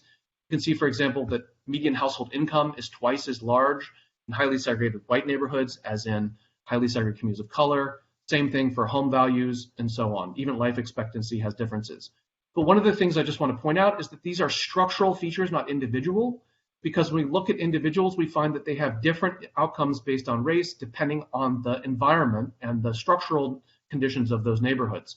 So again, Black children growing up in white, highly segregated white neighborhoods, you can see earn, as I said, $4,000 more per year as adults than Black children growing up in highly segregated communities of color. And you can study this later, I just don't have time. Part 3, just an aside on homeownership. I have myself at 9 minutes left, by the way. So here are the most recent homeownership figures by race. As of 2019, white Americans, 73% of white Americans own their own home, 58% of Asians, 47.5% of Latinos, and only 42% of Black Americans. Just as an aside on this aside, the overall racial disparity actually masks even larger generational differences. Black Americans born before 1930 only lag white Americans in terms of homeownership by 5%, but Black Americans aged 35 to 44 have actually a 33.5% disparity. So here's a line chart that shows disparities in homeownership by race. I know you have a panel tomorrow on the racial wealth gap, but I wanted to just outline in relation to housing the consequences of this homeownership gap in terms of Black wealth. So one of the callers noted the effects of the subprime mortgage crisis, which I think is quite important to wealth. For white Americans, home equity is only 43% of net worth compared to 60% for Black Americans, which means that the homeownership gap has a much larger effect on Black wealth than it does on white wealth. So 3 specific figures I'm going to show you. I'm going to show you a chart I put together specifically for this presentation. In 2016, the average Black household net worth was $138,000, while the mean white household net worth was $933,000, $934,000, a relative disparity of 7 times. And by the way, this data is from the Federal Reserve's Consumer Finance Survey, and I have 2019 data I'm going to show you in a moment. But the median difference, not the mean difference, obviously the mean difference is affected by extremely wealthy white people, but if you just look at median, the disparity is even greater. The typical white family had wealth median of $171,000, whereas the typical Black family median had only wealth of $17,000 in 2016. When you exclude housing as part of that wealth, the disparity reaches its zenith of nearly 18.5, leaving Black wealth at just $930 per family. I put this together. I was yesterday specifically for this talk, so this has never been created before to the best of my knowledge. But one of the things I wanted to share about this is look at where Black wealth was after the subprime mortgage crisis, just at $2,200 median per family. Now, the good news is it's gone up, and the good news is the disparity ratio has gone down, but notice that the absolute disparity continues to increase. So a focus on the disparity ratio actually masks significant increases in the absolute disparity. Now I'm going to get to the heart of the talk. What explains racial residential segregation? Well, remarkably, there's no consensus in the academic literature on this. There's 3 common explanations. The first is discrimination in housing markets. This could be homeowner or landlord discrimination. This could also refer to real estate discrimination by realtors. There's a lot of discrimination. A study, the HDS studies commissioned by HUD every 10 years uncover quite a bit of discrimination, as did an interesting undercover research project by Newsday, a newspaper on Long Island, hidden cameras that uncovered significant discrimination in steering. The second theory is divergent compositional preferences, meaning that different race people have different preferences in terms of the types of neighborhoods they want to live in. The third theory is economic differences between racial groups, that is, differences in income and accumulated wealth produce differences in terms of the types of neighborhoods that those families can buy into. Now, what's interesting is that there are theories to support each of these. There's evidence to support each of these theories, but there's also evidence that undermines each of these theories.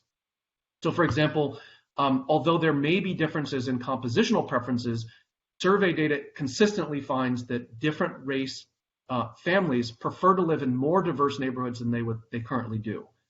Also, there is significant evidence using the HDS studies that I mentioned before, the housing discrimination surveys since 1980, that specific instances of housing discrimination have gone down. There are additional explanations. So Maria Kreisen and Kyle Crowder wrote a remarkable book in which they argued the differences in background knowledge of neighborhoods may play a significant role in the search process and also the pre-search process. And they have significant empirical evidence to support this. There's also the theory of white avoidance of Black and Latino neighborhoods. The new economic Nobel laureate, David Card, Edward Glaser, and Vigdor have propounded this theory as an explanatory factor. The truth is that there is no consensus on which of these theories is the predominant explanation. A lot of people assume it's discrimination, but I actually think structural factors probably lean to either 2, 3, or 4. And I think 5 is probably significant. In fact, I think all of these play a role. It's just there's no consensus in the literature. I have a little over 3.5 minutes left according to my timer. These are some heuristics that I've created when I talk about housing segregation to think about it. Very broadly, there are, I think, 3 phases in the evolution of racial residential segregation in the United States. The first phase is what I call the local real estate industry era. Remember, I showed you the dissimilarity index chart earlier that shows that actually dissimilarity scores from 1900 were relatively low across the United States, and they actually were lower in the South in many cases.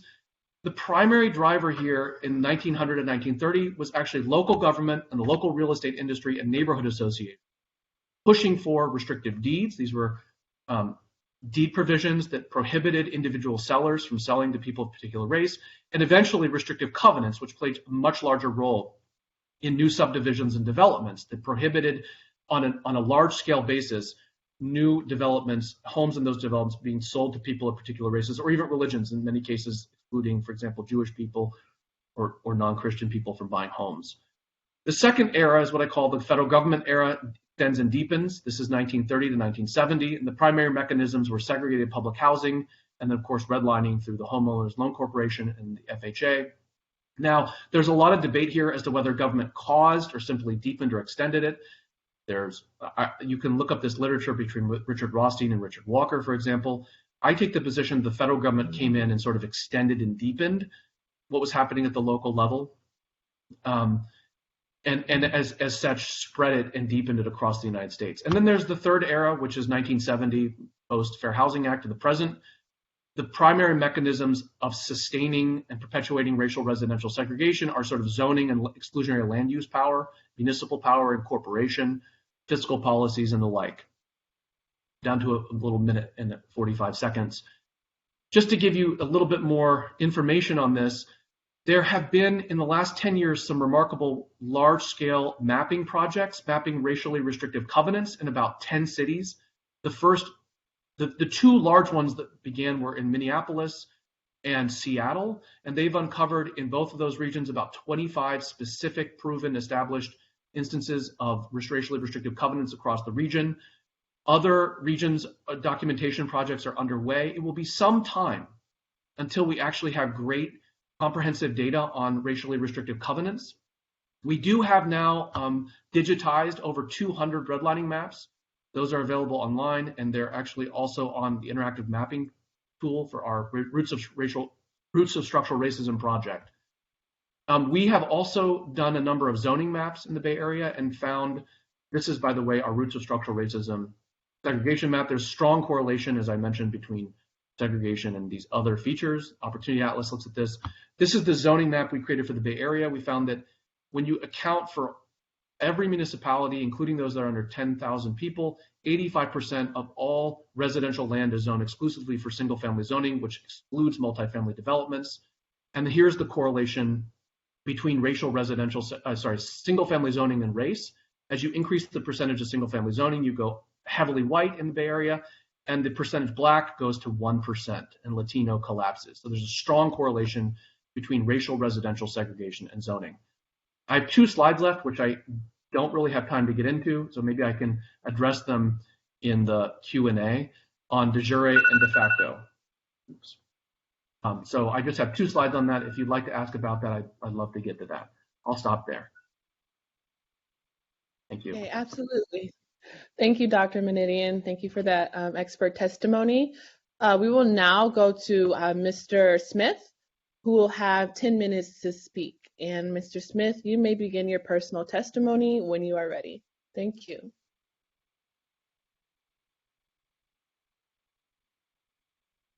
Hello, everyone. My name is Kavika Smith, as was stated, and I'm a 19-year-old from South Central Los Angeles. I'm a junior at the illustrious Morehouse College, where I'm studying sociology, and I intend on returning back home to California to pursue my master's in public policy and my Juris Doctorate. I'm a young Black man who, not only the son of a home care union worker, but also the mentee of Supervisor Holly J. Mitchell. And I have been civically engaged since I was 8 years old, beginning with my mother's union, SEIU Local 2015, where I began my civic engagement fighting for home care workers' wages and workers' rights. And I've gone on since then to fight against hair discrimination alongside then Senator Mitchell with the Crown Act, in which I gave a TEDx talk about it. And more recently, I've led in the Smith versus UC Regents case, where we demanded that the UC Regents remove the standardized testing requirement from their admissions process, as we showed that historically the SAT, the ACT, and the standardized testing itself has served as a racist barrier that has prevented many Black and other marginalized groups from accessing higher education.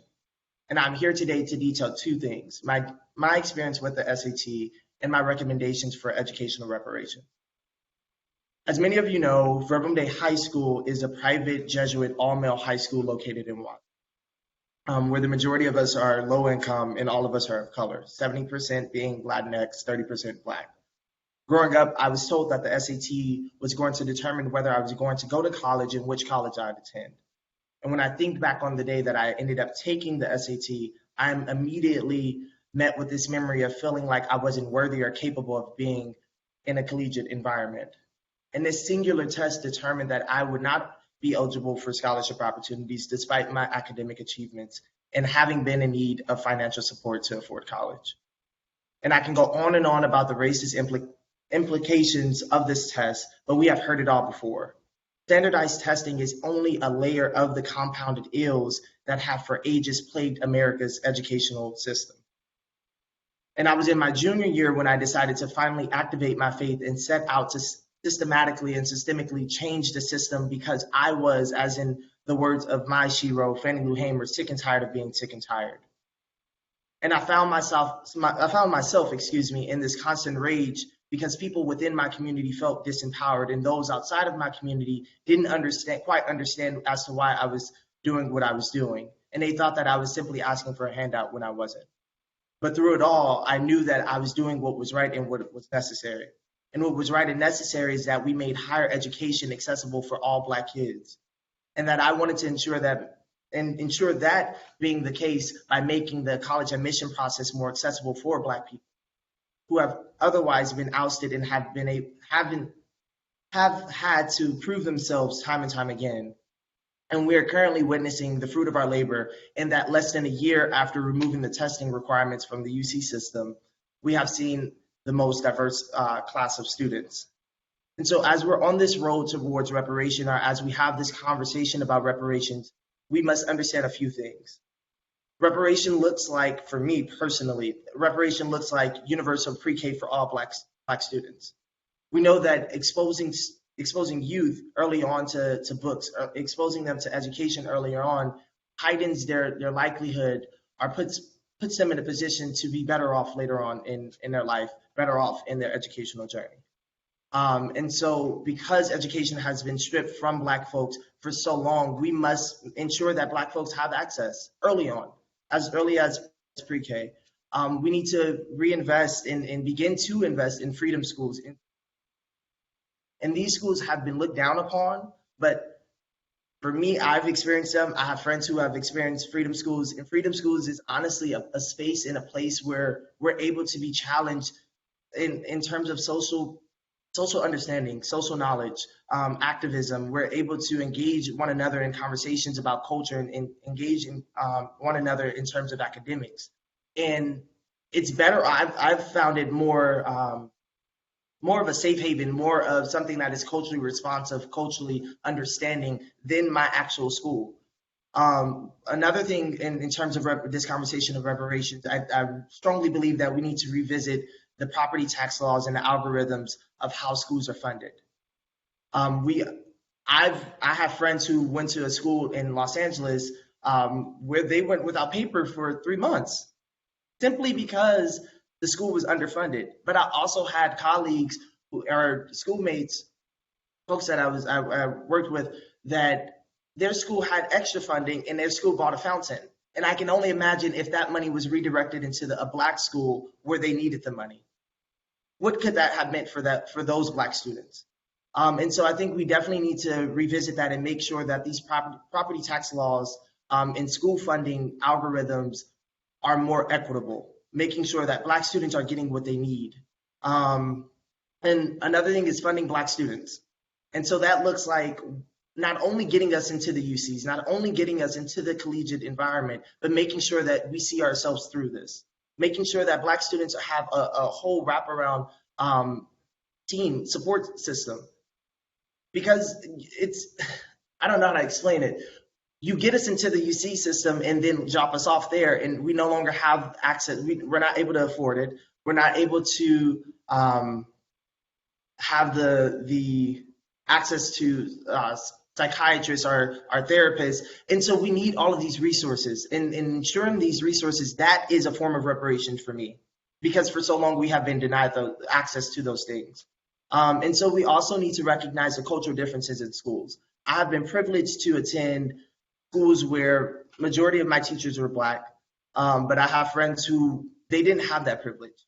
And so their teachers didn't understand where they were coming from when they would come to school and have issues that pertain to a certain upbringing. The teacher wasn't able to meet that student where they were at. And so it began this disconnect and this disengagement within the classroom. And so I think as we talk about reparations, we really need to be intentional about who is educating our students, who are educating the Black students in the classrooms. And so we need to also make sure that our expert educators that have the wherewithal, that have the cultural understanding of what it means to be Black, of the Black experience, they are placed in schools where they're needed the most.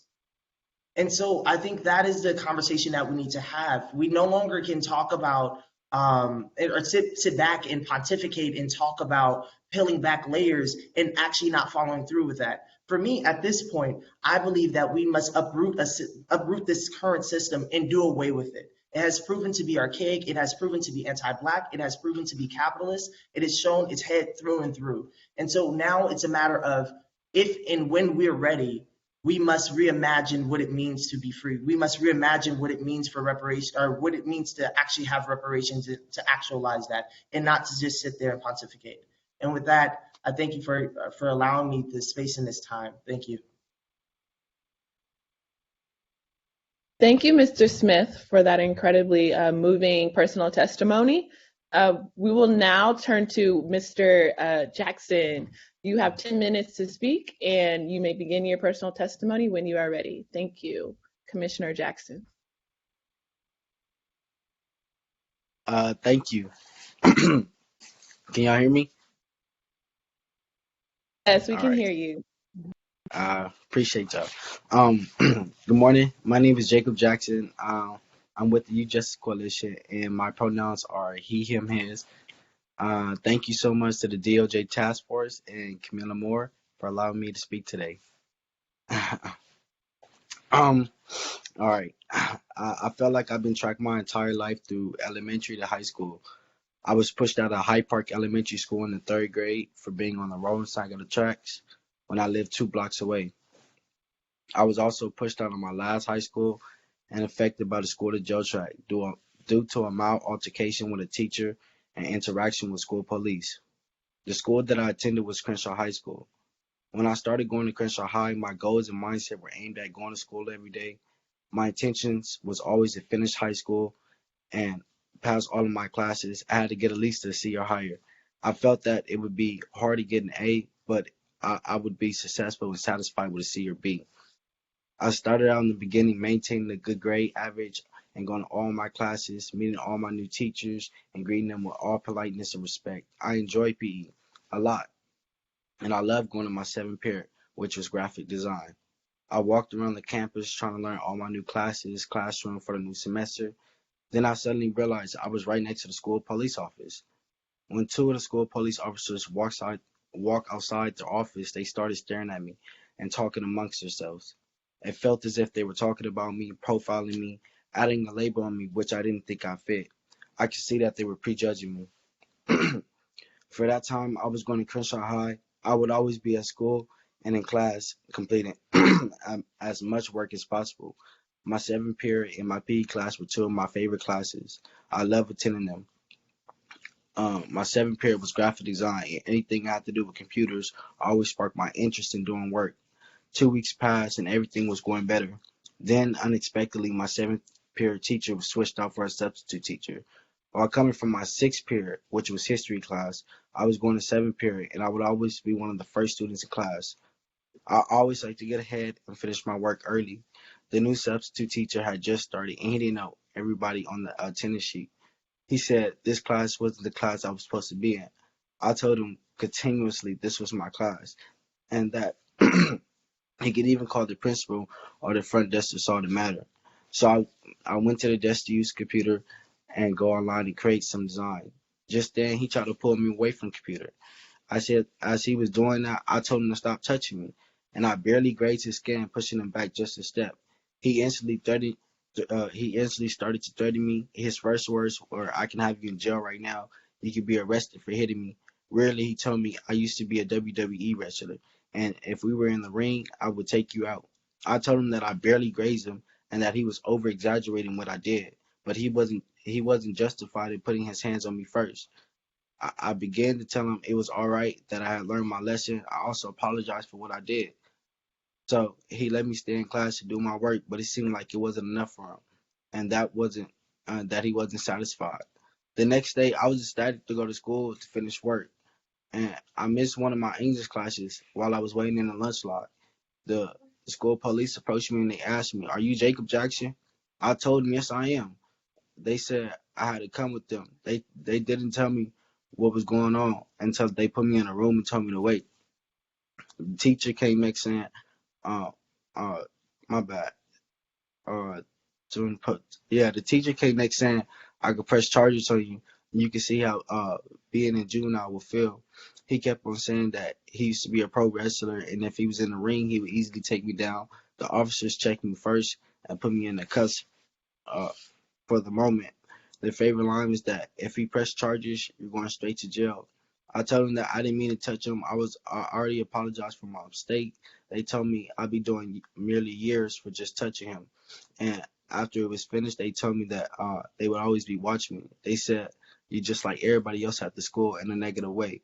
This was the first time I have interactions with police at school. I felt scared and anxious and unclear of what to do or what was going to happen. After being pushed out of Crenshaw High School, I had caught 2 cases in the years leading after that. One was 459 burglary and 487 grand theft person. Looking back, if I had continued in school, in hindsight, it is clearer than when you're in the moment. I went to school for 2.5 years and never got the credit at Crenshaw High School. I made up the time and graduated last year from Free LA High in 2020, thanks to Youth Justice Coalition.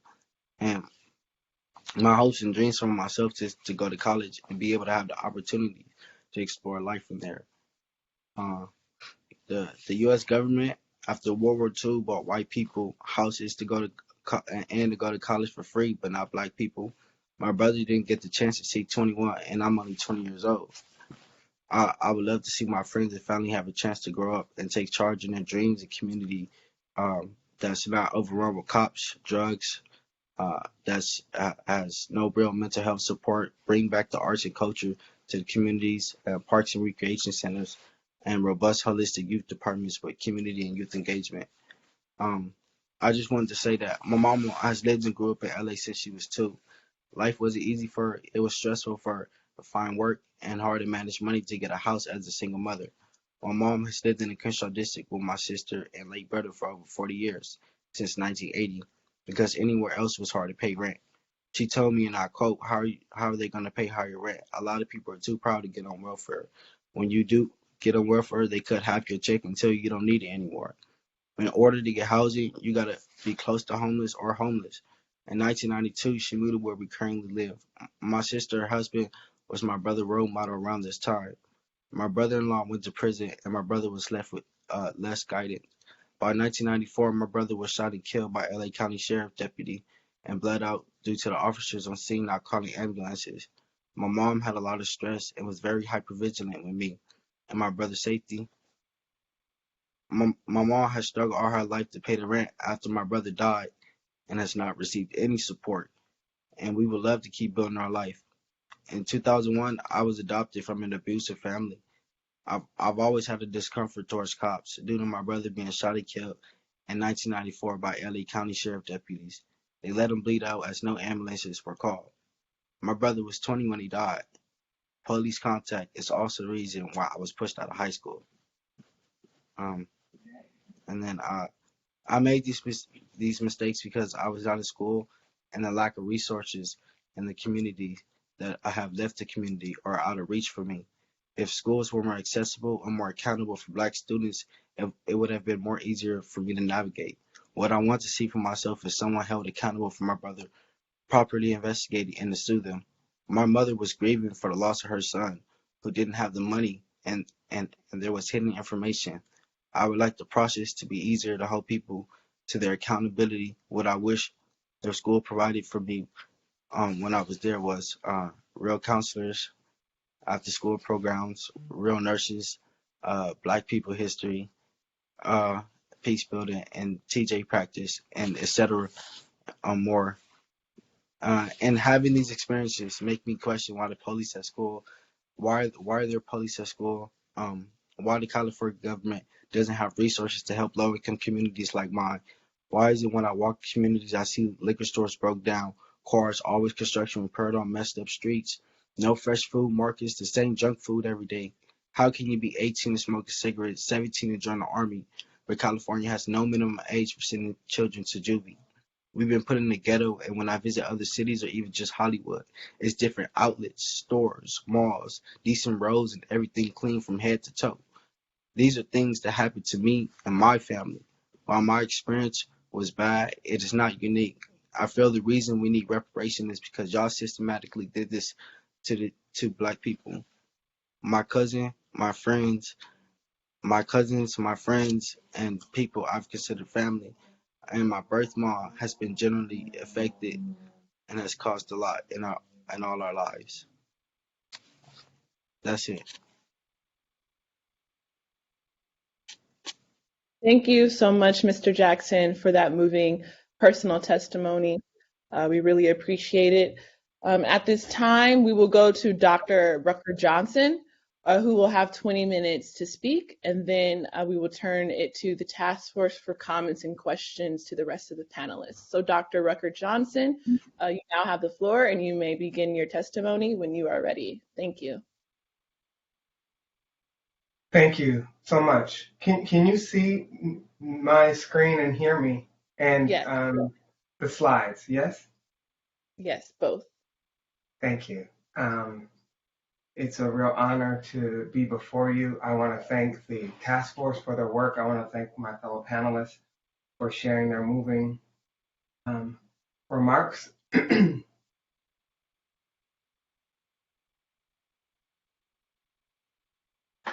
Mi Mao, she was the first Hmong to be elected to a state legislative seat in the country in Minnesota in the 2000s. And she once said, every time I get up to speak, I get a lump in my throat. And my grandmother said the lump you're feeling in your throat represent the voices of all your ancestors that have gone before you, that have no voice. And now you have voice, and you're speaking on their behalf. And that's what you feel, the lump in your throat, is their voices demanding you represent their life experiences, the unspoken. And so today, I have that one. I want to say that when we speak of the legacy of racism in the U.S. and the glacial progress, the glacial pace of racial progress, it's really the unfinished civil rights agenda, and I want to speak specifically on the critical role of education policy. School quality is the engine of upward mobility, and yet historically, school funding mechanisms have been implicitly tied to long-standing assumptions about which communities and students are deserving of adequate educational investment, who has the greatest capacity to learn, and which students we set high expectations for and hold to high standards versus low expectations and low standards. Now, school segregation and unequal school resources are the nerve center of inequitable educational opportunity that perpetuates structural racism. A systems-based approach to inequality that considers the intersections of race and class, pre-K and K-12, public education, and health investments are essential to develop the requisite policy prescriptions for sustainable, equity-based reform. Now, what I want to kind of highlight here is the cycle of inequality, of unequal opportunities producing and reproducing inequality across generations. When we look at nationally representative set of children born into low-income families and examine how do they fare in adulthood, we see that 42% of children in those low-income families in childhood remain poor as adults, where we see a great degree of persistence in economic status across generations, particularly in the lower tail of the distribution. But it's really the racial disparities in multi-generational poverty that really brings it more clearly in view. Namely, that when we look at adults today who are low income as defined by being in the bottom fifth of the income distribution, we see that among African Americans, the likelihood of being an adult in the bottom fifth of the income distribution is 42%. And we see that's roughly 15% for whites. But when we look at the generational persistence of that, if you look at the probability that an adult today is in the bottom fifth being low income, and their parents were also low income, we see that a third of Black adults today fit that description, while that's only 5% for whites. And finally, when we look at the probability of being poor today in the bottom fifth of the income distribution, and your parent was low income and your grandparent was low income, we see 22% of Black adults today have parents that were poor and their grandparents were poor, where we see that multi-generational poverty among whites only 1%. So what I want to highlight here is the generational link that connects the reason why the percentage of families that are Black that are in the bottom fifth of the income distribution is 42%, and yet 2/3 of families that were in the bottom fifth of the income distribution and their parents were also low income, that 2/3 of those families are Black, and that multi-generational poverty is a uniquely Black experience, meaning the persistence of that poverty. And a big part of that is the role of segregation. That when you look at adults today who are in the bottom fifth of the income distribution and their parents were in the bottom fifth and their grandparents were low income as well, 82% of the families that fit that generational profile are African American. That is not a coincidence, but a big part of the policy environment that has connected segregation to unequal opportunity. Now, what I want to first highlight is the slow speed of the glacial speed of racial economic convergence. Since the end of the Civil War, racial economic convergence in the U.S. has proceeded at a glacial pace from 25% in the black-white income ratio in 1870 to roughly 65% today. Now, what I just want to highlight, though, to you is that period that I've circled there is the period in which we had the greatest racial economic convergence that we've witnessed.